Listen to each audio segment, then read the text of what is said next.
Tehran نے Washington کے ساتھ خفیہ رابطوں کی تردید کر دی۔ ایران کی جانب سے پاکستان کے مثبت ثالثی اور کاوشوں کی تعریف۔ ترجمان ایرانی وزارت خارجہ اسماعیل بقائی کہتے ہیں کشیدگی کم کرنے کے لیے پاکستان اور قطر سے رابطے برقرار ہیں۔ پاکستان اور قطر اہم کردار ادا کر رہے ہیں۔ امریکہ سے طے پانے والے سمجھوتے کی کوئی مدت نہیں، نہ معاہدے میں کسی قسم کی 60 روزہ ڈیڈ لائن ہے۔ امریکہ نے مفاہمتی یادداشت کی خلاف ورزی کی، اس لیے مذاکرات شروع نہیں ہو سکے۔ اسرائیلی مظالم بلا خوف مظلوموں کے قتل عام کے بیان دینے لگے۔ صہیونی وزیر کا روزانہ 30 سے 40 فلسطینیوں کو قتل کرنے کا ناپاک ارادہ ظاہر کر دیا۔ اسرائیلی وزیر بن گویر کا کہنا ہے صرف ان افراد کو نشانہ بنایا جائے جو فوری خطرہ ہیں، بلکہ ایسے لوگوں کو بھی مار دیا جائے جو آئندہ خطرہ بن سکتے ہیں۔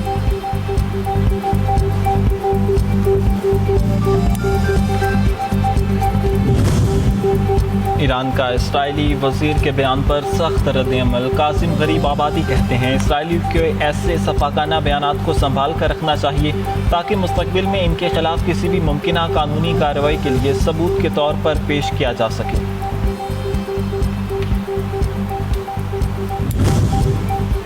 کیتھولک مسیحیوں کے روحانی پیشوا پوپ لیو نے فلسطینیوں پر ہونے والے مظالم کو تشویشناک قرار دے دیا۔ پوپ لیو کا عالمی برادری سے دو-ریاستی حل کے لیے فوری اقدامات کرنے پر زور۔ مقبوضہ مغربی کنارے میں فلسطینیوں کے خلاف جاری تشدد فوری طور پر روکنے کا مطالبہ۔ مزید کہا اسرائیلی فورسز اور آباد کاروں کے حملوں سے فلسطینی محاصرے کی حالت میں ہیں۔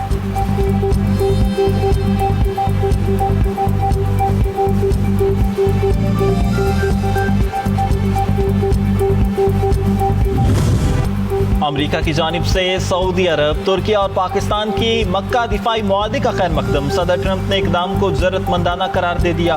سوشل میڈیا پر ٹویٹ میں لکھا کہ یہ معاشرہ مشرق وسطیٰ میں اتحاد اور باہمی تعاون کی جانب بہت بڑا اور پہلا اہم قدم ہے۔ مشرق وسطیٰ دفاعی معاہدے سے خطے کے دیگر ممالک کے درمیان تعاون بڑھے گا۔ وزیر اعظم شہباز شریف کی جانب سے امریکی صدر کے بیان کا خیر مقدم۔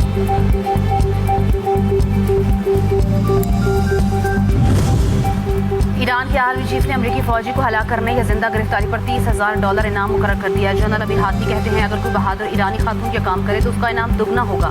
اس کے زیر استعمال اسلحہ مارکیٹ سے ڈبل قیمت پر خرید کر میوزیم کی زینت بنایا جائے گا۔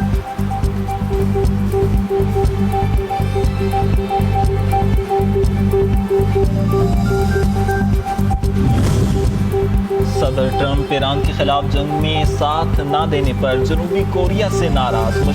مشترکہ فوجی مشقیں کم کرنے کا اعلان کر دیا۔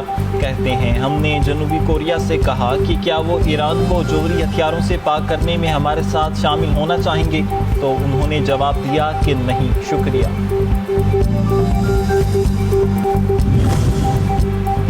آئل ٹینکرز پر حالیہ حملے آبنائے ہرمز سے تجارتی جہازوں کی آمد و رفت میں شدید کمی۔ ہفتے کے روز صرف 5 جہاز آبنائے ہرمز سے گزرے۔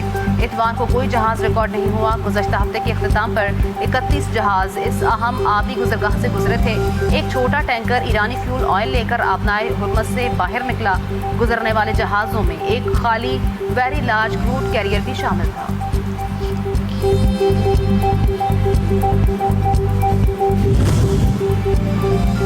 بلوچستان میں سیکیورٹی فورسز کا خفیہ اطلاعات پر آپریشن رد الفتنہ ہندوستان کے خلاف 2 دہشت گرد ہلاک، 3 زخمی۔ دہشت گردوں کے قبضے سے ایمونیشن، میگزین، دستی بم اور IED بنانے کا سامان بھی برآمد ہوا۔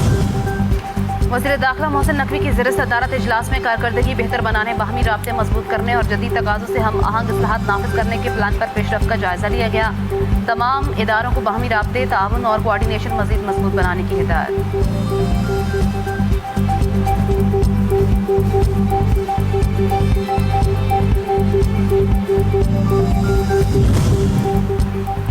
آزاد کشمیر کے عوام نے مسلم لیگ نون پر اعتماد کیا۔ نون لیگ کو 25 نشستوں پر کامیابی ملی۔ وزیر اعظم کے مشیر رانا ثناء اللہ کہتے ہیں دھرنے میں بیٹھے 99% لوگ محب وطن اور ہمارے بھائی ہیں۔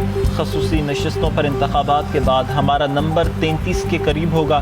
خصوصی نشستوں کے بعد نون لیگ کو 2/3 اکثریت حاصل ہوگی۔